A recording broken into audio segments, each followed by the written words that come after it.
Okay, element P Q R and S are in either group 1 और group 7 of the periodic table.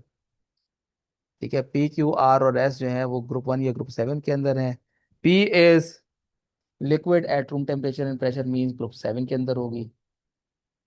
Q is gas, तो again group 7 के अंदर होगी, क्योंकि group 1 is metal. ठीक है, R and S both are basic oxide, form basic oxide, तो ये भी क्या होगा, ये ग्रुप 1 के अंदर होंगे। ठीक है जी। R has higher melting point than S. अच्छा, ग्रुप 1 का अगर आप रिकॉल करें ट्रेंड्स, ठीक है, सो ग्रुप 1 के ट्रेंड्स में अगर मेल्टिंग पॉइंट की बात की जा रही है, so melting point 8 decreases down the group.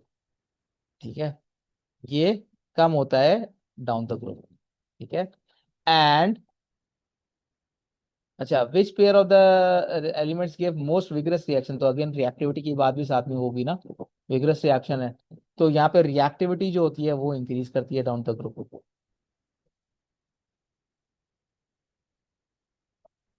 Reactivity increases. ठीक है जी, रिएक्टिविटी इंक्रीज कर रही है, बट आपका जो मेल्टिंग पॉइंट है वो डिक्रीज कर रहा है। तो अब इसमें देखेंगे कि R has higher melting point, तो आर ऊपर हुआ और एस नीचे हुआ, तो एस जो है वो ज्यादा रिएक्टिव होगा, है ना। एस ज्यादा रिएक्टिव होगा। अगर हम गैसेस की मतलब ग्रुप 7 की बात करें, so again down the group जाते हैं तो मतलब गैशियस से लिक्विड फॉर्म के अंदर आ जाते हैं, यानी bromine is in liquid form, और क्लोरीन और fluorine is in gas form, और chlorine and fluorine they are more reactive than bromine. ठीक है, so Q is more reactive in case of group 7 element, and S is more reactive in case of group 1 element. ठीक है, so which pair of the element give most vigorous reaction, यहाँ पे हम आ जाएंगे, देखेंगे Q और S तो कहाँ पे आ रहा है, तो वो डी में आ रहा है, तो D is the right answer. ठीक हो गया जी। अच्छा जी, नेक्स्ट क्वेश्चन।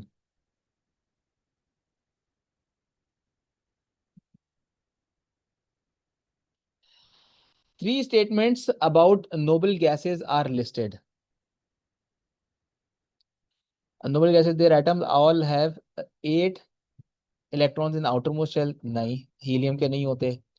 ठीक है, तो ये बात गलत हो गई।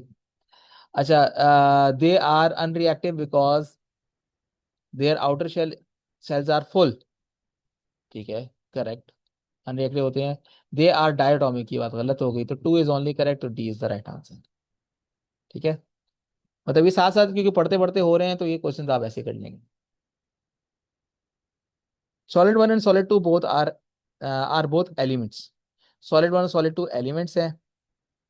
Solid 1 is not malleable, solid 2 is ductile. Solid 1 malleable नहीं है, सॉलिड 2 डक्टाइल है, which statement is correct. Solid 1 is good conductor of good electrical, has good electrical conductivity only when molten.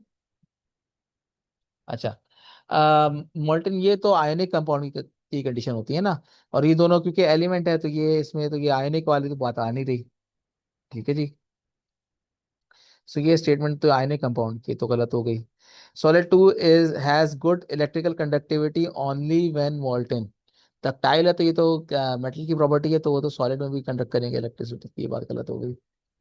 ठीक है, बी गलत हो गया। सी पे आते हैं। The layers of ions in solid 1 can slide over one another. Ions, ions तो होते ही नहीं है भाई, एलिमेंट्स पे कौन से आयंस आ गए, तो ये बात भी गलत हो गई। तो डी बचा आखिरी, तो आखिरी ऑप्शन ही सही होना चाहिए, तो चेक कर लेते हैं। The layers of ions in solid 2 can slide over one another.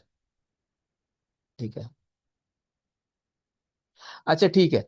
Ions जो है वो अगर यहाँ पे बात करें तो मेटालिक जो बॉन्डिंग है उसमें क्या होता है, क्योंकि वो मेटल है, और मेटल के अंदर क्योंकि मेटालिक प्रॉपर्टी है, वो मेलेबल नहीं है, तो इसका मतलब वो मेटल नहीं है, it is not not metal, non metal है। और यहाँ भी मेटल है, तो मेटल आर मेटालिक बॉन्डिंग में क्या होता है, it's sea of delocalize electron surrounding positive ionic lattice, ठीक है। सो मेटालिक बॉन्डिंग के अंदर होता है, तो जो D is the right answer for it, ठीक है। When a piece of aluminium is placed in cold dilute hydrochloric acid, no reaction is observed initially. Aluminium का पीस रखते हैं कोल्ड डाइल्यूट हाइड्रोक्लोरिक एसिड के अंदर, तो कोई इनिशियली रिएक्शन नहीं होता। वही एल्यूमिनियम वाली बात, what is the reason for this property. ये मल्टीपल टाइम पूछा जा चुका है पहले भी, मतलब ये बहुत कॉमन क्वेश्चन है कैम्ब्रिज का। Aluminium contains small amount of a more reactive metal. नहीं, ये बात गलत है, कोई और मेटल थोड़ी है उसके अंदर। Aluminium is above hydrogen in reactivity series, aluminium is above hydrogen in reactivity series, तो उससे uh, तो रिएक्ट करना चाहिए, ठीक है ना। मुझे ये वाला बात समझ में नहीं आई, ये वाली बात अभी हजम नहीं हो रही, क्योंकि हाइड्रोजन से ऊपर है रिएक्टिविटी सीरीज में, तो हाइड्रोजन से तो रिएक्ट मतलब एसिड से तो रिएक्ट करेगा ना, वो ज्यादा रिएक्ट करेगा। जो हाइड्रोजन से नीचे होगा वो रिएक्ट नहीं करेगा, वो कोल्ड कोल्ड एसिड से रिएक्ट नहीं करेगा, ठीक है। Aluminium is amphoteric and will only react with base. Amphoteric है तो बेस से खाली रिएक्ट नहीं करेगा, एसिड से भी करेगा, ये बात भी गलत हो गई। Aluminium is coated with oxide layer, तो ये ऑक्साइड लेयर वाला सही आंसर है, ठीक है। तो ये इसका प्रॉपर रीजन नहीं है, ठीक है, उसे ऊपर है रिएक्टिविटी सीरीज के अंदर, बट कोल्ड डाइल्यूट एसिड से रिएक्ट कर ना करने की वजह उसकी ये नहीं है, बल्कि रिएक्ट ना करने की वजह ये है कि उस पर ऑक्साइड के लिए इतना रिएक्टिव होता है कि वो एटमोसफेयर की के अंदर जो ऑक्सीजन है उसकी एक लेयर बन जाती है उसके ऊपर एल्यूमिनियम ऑक्साइड की, जिसकी वजह से वो रिएक्ट नहीं करता। ये मोस्ट कॉमनली आस्क्ड क्वेश्चन है और इसका ये आंसर है। A piece of zinc is attached to a steel car to prevent it from rusting. Which statement is correct? Zinc की एक a piece of zinc is attached to a steel car, ठीक है, और to prevent it from rusting, which statement is correct? Piece of copper is more effective than zinc because copper does not rust. देखो, यहाँ पे ये जो सवाल है ये मेटल्स का है और रिएक्ट सैक्रिफिशियल प्रोटेक्शन का है। तो स्टील कार के साथ जिंक को कनेक्ट किया जाता है तो प्रिवेंट इट फ्रॉम रप्शन, क्योंकि जिंक जो है वो हो जाता है। A piece of copper more effective than zinc, गलत बात हो गई। कॉपर इज लेस रिएक्टिव अगर रिएक्टिविटी सीरीज देखी जाए। A piece of magnesium is more effective than zinc, magnesium is please send cat monkeys and cute zebra, तो monkeys ऊपर आते हैं, magnesium is above zinc in reactivity series, तो ये बात सही लग रही है, ठीक है। अच्छा, लेकिन इसके बाद क्या बोल रहे हैं, because magnesium is less reactive, तो ये बात गलत हो गई। पहली स्टेटमेंट सही है, because magnesium is less reactive than zinc, तो ये बात गलत हो गई, जिंक से तो ज्यादा रिएक्टिव है मैग्नीशियम, ठीक है। A piece of zinc provides a barrier around entire steel car, है, वो जिंक की कोटिंग थोड़ी की है भाई, तो उसको अटैच किया है, ठीक है, इस अटैच कोट थोड़ी किया है, तो वो कैसे बैरियर प्रोवाइड करेगा अराउंड स्टील कार, ठीक है। A piece of zinc provides sacrificial protection, तो ये राइट आंसर है, sacrificial protection. 27. Which statement about the extraction of iron from hematite in the blast furnace is correct? जी, hematite in the blast furnace. Coke is reduced to carbon dioxide. Reduce तो नहीं होती है, oxidize होती है, गलत। Hematite contain iron 3 oxide which is reduced by carbon monoxide. चलो ये बात सही है, तो ये हेमाटाइट वाली ये तो रिड्यूस हुआ है, ठीक है जी। Limestone is added to blast furnace, इसको हम चेक कर लेते हैं। Limestone is added to the blast furnace and is a substance that consists mainly of calcium oxide. Limestone is not calcium oxide, ठीक है, calcium carbonate rather, ठीक है। Molten slag is formed from a reaction between hematite, hematite नहीं होता, calcium oxide का reaction होता है, with silicon 4 oxide, so B ही सही आंसर है इसका। Water may contain many substances before it is purified for drinking. Three substances are listed: dissolved oxygen, harmful microbes, insoluble solids. Which substances are removed by treatment of domestic water supply? तो dissolve oxygen तो remove नहीं करती है, उसके उसकी उसकी requirement भी नहीं होती कि वो डिजॉल्व ऑक्सीजन को रिमूव किया जाए।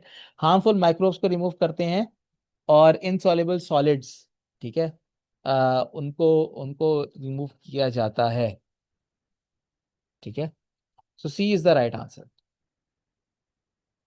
Dry air is a mixture of gases. 99% of the mixture is nitrogen and oxygen. What is the highest abundance in the remaining 1%? Highest abundance किसकी होती है इन द रिमेनिंग 1%? तो ड्राई एयर है ना, तो उसमें वाटर वेपर तो आएंगे नहीं, ड्राई एयर में वाटर वेपर नहीं होते। अच्छा, हाइड्रोजन, आर्गन, क्लोरीन और हाइड्रोजन। ठीक है, ये आपके ऑप्शन बचे हैं। सो इसके अंदर अगर हम पहला ऑप्शन देखें, आर्गन, तो इनर्ट गैस है, इनर्ट गैस होती है, रिमेनिंग 1% में इनर्ट गैस है। क्लोरीन नहीं है।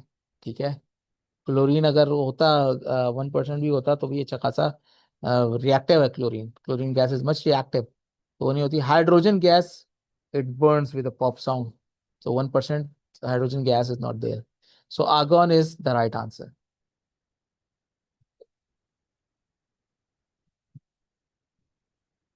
Which statement about alkanes is correct? Ethane reacts with chlorine in addition reaction, ethane नहीं होता, ethene करता है। गलत। Propane has a higher melting boiling point than butane. Propane butane से ज्यादा हायर नहीं, क्योंकि प्रोपेन के अंदर नंबर 3 कार्बन होंगे, ब्यूटेन के अंदर 4 कार्बन होंगे। तो ब्यूटेन का टेम्परेचर मतलब जो बॉइलिंग पॉइंट है वो ज्यादा होना चाहिए। ठीक है, वो देर से बॉयल होगा। ठीक है, प्रोपेन जल्दी बॉयल हो जाएगा। सो ये भी गलत हो गया।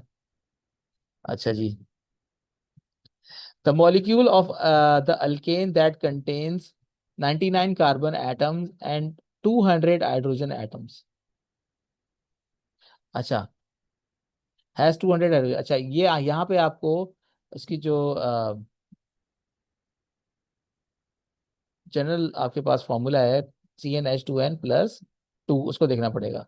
99 टाइम्स 2 इज 198, +2 इज 200, तो ये करेक्ट लग रहा है। ठीक है, there are three isomers with the formula C4H10।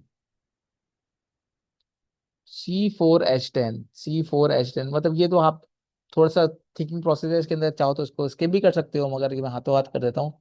सी के 4 एटम है ना। ठीक है, सो इसके स्ट्रक्चर आइसोमर्स क्या होंगे? एक तो सीधा सीधा हो जाएगा। ठीक है, दूसरा क्या होगा कि एक कार्बन जो है वो सेंटर में लगा हुआ है, सी, सी, सी, और एक कार्बन यहाँ पे लग गया, सी। ठीक है, सेंटर में एक कार्बन आ गया, बस 2 स्ट्रक्चर आइसोमर्स हो गए। तीसरा आप किस तरीके से बनाएंगे? तो ये वाला ऑप्शन सही नहीं लगता। एक तो प्लेनर हो गया, एक आपने इस तरह बना दिया, तीसरा आप अगर इसको ही रोटेट कर लेंगे तो वो बन जाएगा, मतलब कुछ भी कर लो आप, तो वो तीसरा आइसोमर्स स्ट्रक्चर आइसोमर्स नहीं बनता। सो इसका ये वाला आंसर गलत है, 3 ही है, 2 है, और C is the right answer.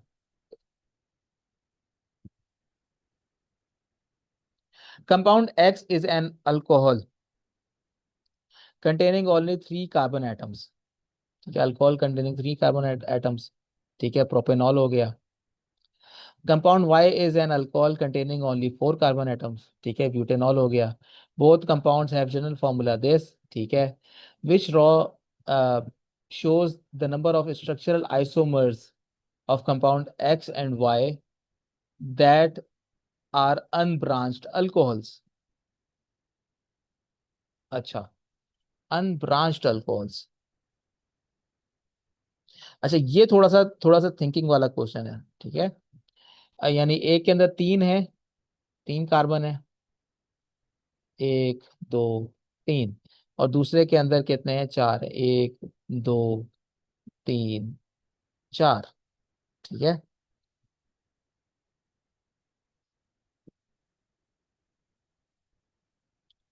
अच्छा, अब इसके अंदर वो कहते हैं जी एक तरफ अल्कोहल लगा देते हैं OH, बाकी तरफ H H H। एच में लिख नहीं रहा टाइम सेव करने के लिए, मतलब ऑब्वियस सी बात है, अंडरस्टूड सी बात है, वो एच है। ठीक है।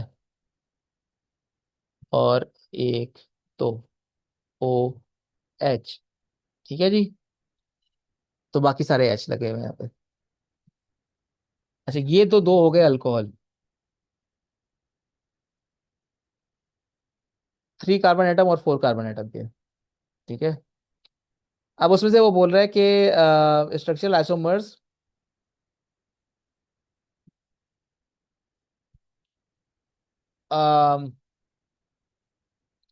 Structural isomers of compound X and Y, X ये हो गया, वाई ये हो गया, that are unbranched alcohols, unbranched alcohols. ठीक है, उनकी ब्रांच कोई नहीं है, और वो स्ट्रक्चरल आइसोमर्स भी हैं। अच्छा, सो उसके अंदर मैं क्या करूंगा, मतलब मैंने अनब्रांच नहीं, यानी इसके कार्बन की कोई ब्रांचेस नहीं बनानी मैंने, कार्बन की चेन सीधी सीधी होगी। तो एक तरीका तो ऐसे है कि यहाँ पे अटैच हो गया, एक तरीका ये है कि कार्बन यहाँ से हटा के आप कहाँ पे अटैच कर दें, वो सेंटर में अटैच कर दें। तो दोनों केस में ये चाहे इस तरफ कर दें चाहे इस तरफ कर दें, ये अनब्रांच रहेगा। ठीक है। तो इसके तो दो हो गए, एक्स के तो दो हो गए। ठीक है। अब या तो सी है या तो बी है। अच्छा, इसका देख लेते हैं। अनब्रांच्ड है, तो अगेन इसमें भी क्या होगा कि यहाँ से आपने ओ एच हटा के सेंटर में चाहे यहाँ लगा दिया या यहाँ लगा दिया, मतलब ये यहाँ भी आ सकता है, यहाँ भी आ सकता है, लेकिन बोथ द केसेस उसका नेम चेंज नहीं होगा। आप देखो तो यहाँ पे क्या है, कार्बन नंबर 1, कार्बन नंबर 2। अगर मैं इस ओ एच को यहाँ से हटा के यहाँ पे कर देता हूँ तो ये भी कार्बन नंबर 2 पे ही अटैच होगा। ठीक है। तो ये प्रॉप 1 ऑल, प्रॉप 2 ऑल। ठीक है। प्रॉप 1 ऑल एक इसका हो गया आइसोमर, और एक हो गया प्रॉप 2 ऑल। ठीक है। 1 ऑल में यहाँ पे लगा हुआ था हाइड्रोक्साइड, और यहाँ पे प्रॉप 2 ऑल में यहाँ पे लग गया। और इस केस के अंदर मैंने क्या किया, अगेन प्रॉप ब्यूट हो गया ना ये, ब्यूट 1 ऑल या ब्यूट 2 ऑल, इसके भी दो हो गए। ठीक है। अगर मैं इसको यहाँ पे भी लगा देता हूँ तो भी ये यहाँ से काउंटिंग स्टार्ट हो जाएगी, नंबर ऑफ कार्बन यहाँ से काउंट, तो कार्बन नंबर 1, कार्बन नंबर 2, तो ब्यूट 2 ऑल ही रहेगा, चाहे मैं हाइड्रोक्साइड यहाँ से हटा के यहाँ अटैच कर दूं या इन दोनों पे लगा दूं, तो वो ब्यूट 2 ऑल ही रहेगा। तो आपके पास आइसोमर्स कितने हो गए, तो B is the right answer. ये थोड़ा सा था, इसको मैं बाद में कर सकता था, लेकिन अप्रोक्सीमेटली एंड पे पहुंचने वाले हैं तो मैंने कहा साथ साथ ही कर लिया। Which two compounds react together to form, अच्छा, एस्टेरिफिकेशन का वो आ गया। ठीक है। इससे कौन से दो कंपाउंड्स होंगे जो रिएक्ट करके आपको ये फॉर्मूला देंगे। ठीक है। अच्छा, एक तरफ आपके पास 2 कार्बन है और एक तरफ 1, तो ये इथेनॉइक एसिड, इथेनॉइक एसिड। अच्छा, 3 कार्बन है ना, इस तरफ 3 कार्बन है, 1 2 3, 3 कार्बन। सो ये प्रोपेनॉइक एसिड हो जाएगा। ठीक है। कार्बन 3 है यहाँ पर, और दूसरी तरफ आपके पास एक ही कार्बन है। ठीक है। सो एक तरफ तो प्रोपेनॉइक एसिड और मीथेनॉल। अब यहाँ पे प्रोपेनॉइक एसिड कहीं भी नहीं लिखा हुआ। ठीक है। Carbon number 1, carbon number 2, carbon number 3, तो यहाँ पे जो कार्बोक्सिलिक एसिड वाली साइड है वहां पर 3 कार्बन है, तो प्रोपेनॉइक एसिड होगा ये। ठीक है। So D is the right answer. अब अच्छा, ये अब इसके अंदर थोड़ा सा कंफ्यूजिंग ये हो रहा है कि जी मीथेनॉइक एसिड अगर हम यहाँ से देखें तो जी मीथेनॉइक एसिड भी तो लग रहा है ना। ठीक है। मीथेनॉइक एसिड और प्रोपेनॉल, सी और डी में कंफ्यूजिंग हो सकती है, मगर आपको याद होना चाहिए, पता होना चाहिए कि पहले एसिड का फॉर्मूला आता है, जब आप एस्टर ड्रॉ करते हैं तो पहले एसिड को ड्रॉ करते हैं। ठीक है। फिर आप अल्कोहल को ड्रॉ करते हैं। ठीक है जी। So D is the right answer for it. यहाँ पे आपकी ये वाली नॉलेज टेस्ट की गई है कि आपको पता होना चाहिए कि पहले जो चीज कनेक्ट होती है वो एसिड होता है। ठीक है। वरना इसमें कंफ्यूजिंग हो सकती है। अच्छा जी, statement, three statements about the fuel are listed. Fossil fuel include coal, natural gas and wood. अच्छा जी। पेट्रोलियम इज द, अच्छा, coal, natural gas, fossil fuels contain, अच्छा जी ठीक है। Petroleum is a mixture of hydrocarbons. Naphtha is use, ये वाला तो करेक्ट हो गया। Naphtha is use as chemical feedstock. Naphtha बिल्कुल यूज होता है केमिकल फीड स्टॉक के अंदर। ठीक है। यहाँ पर जो है ना, यहाँ पे ये डाउटफुल है कंडीशन। ठीक है। अच्छा, वुड कैसे हो गया बाय द वे, ये भी क्वेश्चन है ना। वुड कोई फॉसिल तो नहीं है। वुड तो आपके पास ठीक है फ्यूल के तौर पे यूज होता है, बट इट्स मतलब फॉसिल तो नहीं बना उसका। ठीक है, नेचुरल गैस आपका फॉसिल बन के, फॉसिल फ्यूल्स वो होते हैं जो कि बहुत अरसा जो है जमीन के अंदर दबे रहे तो उसके साथ आएंगे। तो वुड कहाँ से हो गया, तो जमीन में थोड़ी दबा वो, तो फॉसिल तो है ही नहीं, फॉसिल से तो नहीं बना। Fossil fuels are created from fossil, तो it includes petroleum products and coal. Coal ठीक है, उसको फॉसिल बन गया। वुड का फॉसिल बना, उसके बाद कोल बन गया, और नेचुरल गैस भी फॉसिल से आती है, but wood is not part of that. ठीक है जी। So D is the right answer.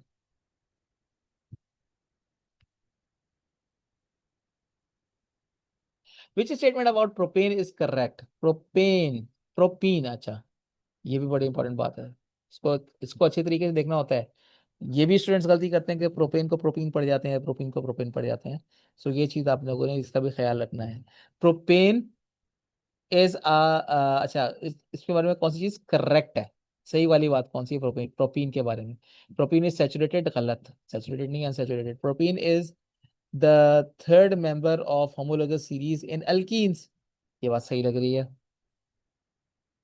पहला मीथीन हो गया, फिर, अच्छा अल्कीन है ना, नहीं गलत। अल्कीन में मीथीन नहीं होता, methene is not there because carbon carbon double bond नहीं होता। So it's second, propene is second. अच्छा, propene reacts with bromine in substitution reaction that result in rapid decolorization of bromine water। अच्छा, addition reaction होता है, substitution reaction नहीं होता। ठीक है, तो ये वाली बात भी गलत हो गई। अच्छा, propene reacts with hydrogen in absence in presence of nickel catalyst to produce propane. Hydrogenation, yes. ठीक है, हाइड्रोजनेशन हो गई निकल कैटलिस्ट के प्रेजेंस के अंदर, और प्रोपीन क्या बन गया, प्रोपेन बन गया। ठीक हो गया जी। 35।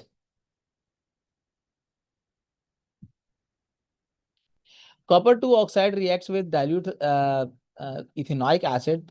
Copper two oxide ethanoic acid react करेगा, कॉपर इथेनॉएट बनाएगा। अच्छा जी, which equation of the reaction is correct. अच्छा, कॉपर टू ऑक्साइड था ना, तो कॉपर की ऑक्सीडेशन स्टेट 2 है। तो हम यहाँ पे देखते हैं कि कॉपर इथेनोएट बन रहा है, तो यहाँ पर आपके पास इथेनॉइक एसिड जब बनता है तो उसके बाद -1 का चार्ज होता है। ठीक है, तो ये तो गलत लग रहे हैं दोनों, ये दोनों तो गलत है, इनके फॉर्मूलाज गलत हैं। अच्छा, इन दोनों में से हो सकते हैं यहाँ पे ये कॉपर इथेनोएट ये वाला सही लग रहा है, अगर इन दोनों में से कोई एक सही होगा। ठीक है। So copper oxide reacting with acid will not produce hydrogen. ठीक है, कॉपर ऑक्साइड इज बेस। ठीक है, base react with acid to produce salt and water, so D is the right answer. Diagram shows the repeat unit of a polymer. Which row shows the monomer and type of polymerization involved in making this polymer?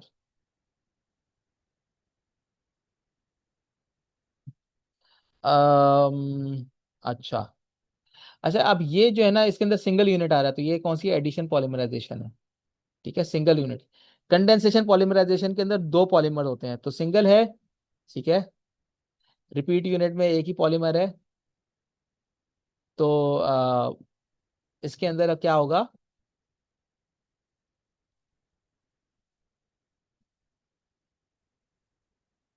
अगर single unit है तो इसका मतलब क्या है कि ये addition polymerisation है।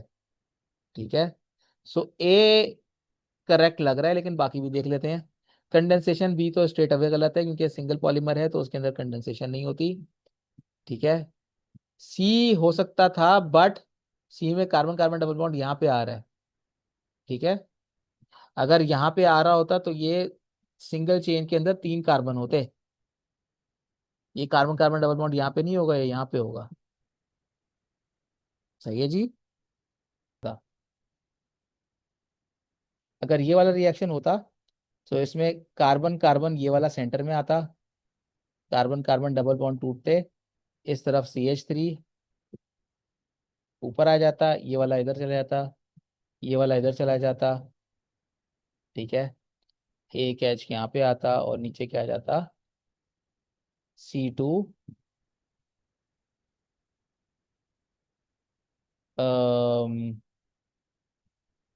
CH3।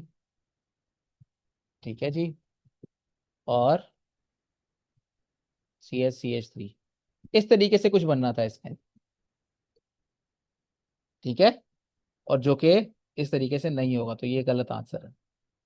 ठीक हो गया जी। और ऑब्वियसली कंडेंसेशन पॉलीमराइजेशन तो हो नहीं सकती, तो ये भी गलत है। Now, which piece of apparatus is used to measure the volume of acid required to neutralize 25 centimeter cube of alkali in titration? 25 centimetre की वो अल्कली, ये तो आप पिपेट से मेजर करेंगे ऑब्वियसली, तो ब्यूरेट होगा। B, burette.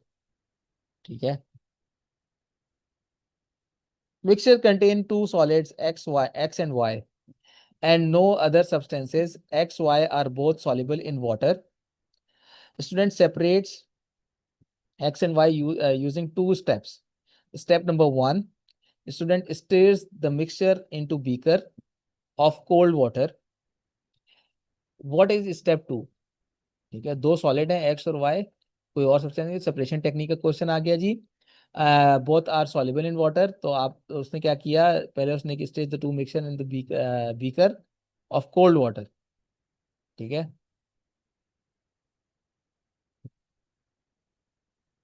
There is no other substance. अच्छा, दोनों सॉल्युबल है तो इसका मतलब ये, अब उनको सेपरेट करने का क्या तरीका होगा। क्रिस्टलाइजेशन करता हूं तो उसके अंदर दोनों सॉलिड्स, क्योंकि वो सॉल्युबल थे वाटर के अंदर, तो एक साथ क्रिस्टल बनाएंगे। ठीक है ना, तो ये वाला तरीका तो गलत हो गया। डिस्टिलेशन से हो नहीं सकता, क्योंकि डिस्टिलेशन में मेरे पास वाटर की डिस्टिलेशन होगी, सॉल्ट की तो नहीं होगी, सॉलिड्स है ना, उस सॉल्ट की तो होगी नहीं। फिल्ट्रेशन हो नहीं सकती, क्योंकि दोनों सॉल्युबल है। रह गया एक, ले दे क्रोमेटोग्राफी। क्रोमेटोग्राफी से हमें पता मतलब सेपरेट तो हम नहीं कर सकते दोनों को, ये पता चला सकते हैं कि दोनों का रेशियो क्या था। ठीक है। RF वैल्यूज पता चल जाता है। सॉर्ट ऑफ सेपरेट हो जाएंगे दोनों सॉलिड्स, बट ऑन क्रोमेटोग्राम, तो पेपर में सेपरेट होंगे। मतलब फिजिकली आप उनको अलग नहीं कर सकते। ठीक है। So chromatography is the technique, is the answer. अच्छा जी, solid J contains cat ions and chloride ions. Cat ions हैं बहुत सारे, ठीक है, और एनाइन में क्लोराइड आयन है। aqueous solution of J is colorless. Two separate samples of the solution are tested. Qualitative analysis का क्वेश्चन आ गया जी। अच्छा, अब यहाँ पे आपके पास टेबल नहीं है। एक्वियस सोडियम हाइड्रोक्साइड जो आपके पेपर 4 में था, वो टेबल नहीं होगा, आपको देखना पड़ेगा, आपको याद होने चाहिए ये किस तरीके से हुए थे। Aqueous sodium hydroxide is added to the first sample produces white precipitate. Aqueous ammonia added to the second sample produces white precipitate. दोनों तरफ white precipitate है। Which statement about J is correct? Cat ion must be aluminium. तो iron तो नहीं हो सकता जी, क्योंकि iron इस वो कलर्ड प्रेसिपिटेट बनाता है, तो ये तो गलत हो गया।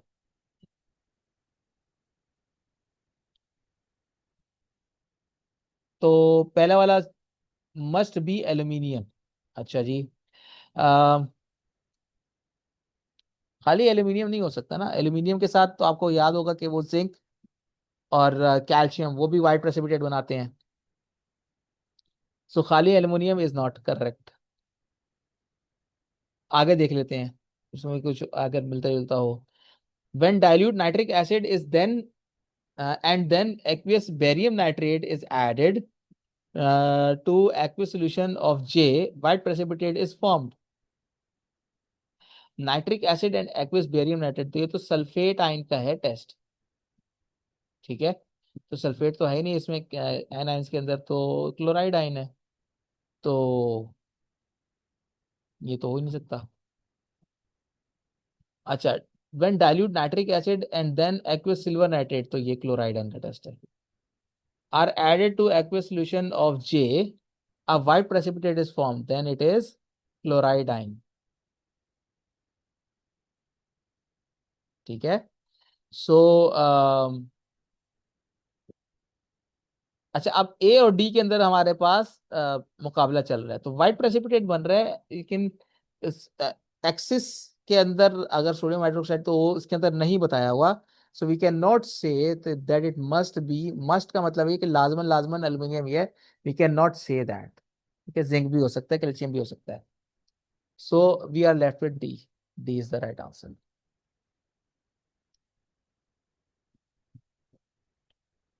अच्छा जी,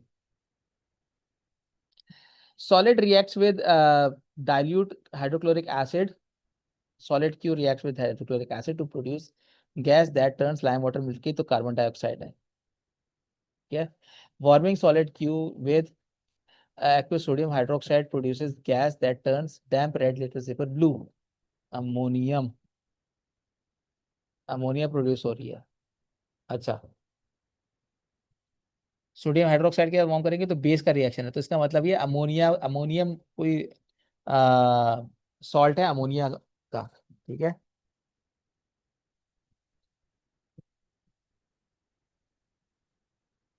तो क्या होगा ये? अच्छा, कार्बन डाइऑक्साइड निकल रहा है तो कार्बोनेट है, और अमोनिया निकल रहा है तो इसका मतलब ये है तो अमोनियम आइन है। ठीक है, सो ए ही लग रहा है, अमोनियम कार्बोनेट। अमोनियम नाइट्रेट नहीं हो सकता, कैल्शियम कार्बोनेट, कार्बोनेट तो यहाँ पे आ रहा है मगर यहाँ पे कैल्शियम साथ में दे रहा है, कैल्शियम का ये रिएक्शन नहीं होता। ठीक है, बेसिस का रिएक्शन होता है कि base react with ammonium salts to produce ammonia gas. ठीक है, लिबरेट अमोनिया गैस। ठीक है, so base react with ammonium salt to produce ammonia gas. So ये बेस का रिएक्शन है, तो A is the answer for. ठीक है जी, यहाँ पे हमारे 40 एमसीक्यूज हो गए। टाइम थोड़ा ऑब्वियसली मुझे ज्यादा लगा, क्योंकि मैं आपको समझा भी रहा था साथ साथ में, हम उसको एक एक करके डिस्कस कर रहे थे चीजों को। So obviously you will not be discussing it with anyone else, तो आप लोगों को होपफुली जल्दी जल्दी हो जाएगा। और आप ये देखते जाएं कि मैंने सारे, ऑलमोस्ट सारे क्वेश्चंस हो गए हैं। इसमें से जैसे मैंने बताया था आपको कि मैंने सिर्फ वो वाले क्वेश्चन छोड़े हैं जिसमें थोड़ी सी कैलकुलेशन नीडेड थी। Most of it are is done.